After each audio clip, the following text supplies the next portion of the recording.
Kosta Hakman se u Pariz treći put vraća 1936. godine, neposredno nakon uspešne samostalne izložbe koju je imao u Beogradu u paviljonu Cvijeta Zuzorića. Tokom ovog parijskog perioda nastoji njegova remek dela koja se prema Lazaru Trifunoviću mogu uvrstiti u klasične slike srpske intimističke umetnosti, a među njima i u ateljeu iz kolekcije Pavla Beljanskog. Kao i na svim Hakmanovim delima, i na ovom je boja osnovni gradivni element i umetnik je u ovom slučaju koristi da bi dočarao atmosferu interijera i predstavio segment iz svakodnevnog života svojih prijatelja Mirjane Ćorović-Ljubinković, istoričarke umetnosti, i njenog supruga Radivoja Ljubinkovića, arheologa u parijskom predgrađu Malakoff. Koristeći ekstremno gornji rakurs, on obuhvata celokupni ambijent i fokusira mirnu svakodnevicu bračnog para, u kojoj je svako zaokupljen svojim interesovanjima, dok se u drugom planu, kroz dominantni prozor, nazire grad, čija buka ne narušava intimnu atmosferu doma.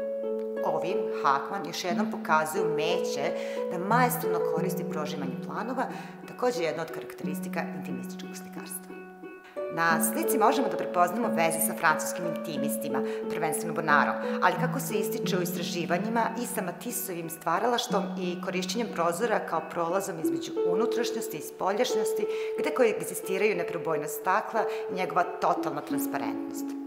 Nedovršena kompozicija sa japanskim motivom na zidu ateljeja svedoči o prepoznavanju uticaja ukioegrafika na evropsku umetnost, u rešavanju kompozicije, izmeštanju perspektive, podizanju tačke gledanja, što Hakman koristi da bi prikazao dinamiku i odnose između figura i prostora uz presecanje pojedinih delova interijera, gde u strukturi izabrani detalji mogu da kreiraju autonomnu sliku. Postoje indicije da je porodica Ljubinković u više navrata pokušavala da otkupi sliku u ateljeu od Pavla Beljanskog. Međutim, kolekcionar nije bio zainteresovan, smatrajući da je ovo jedno od najuspelijih dela intimističkog prosedeja njegovog prijatelja, što su potvrdili i kritika i vreme.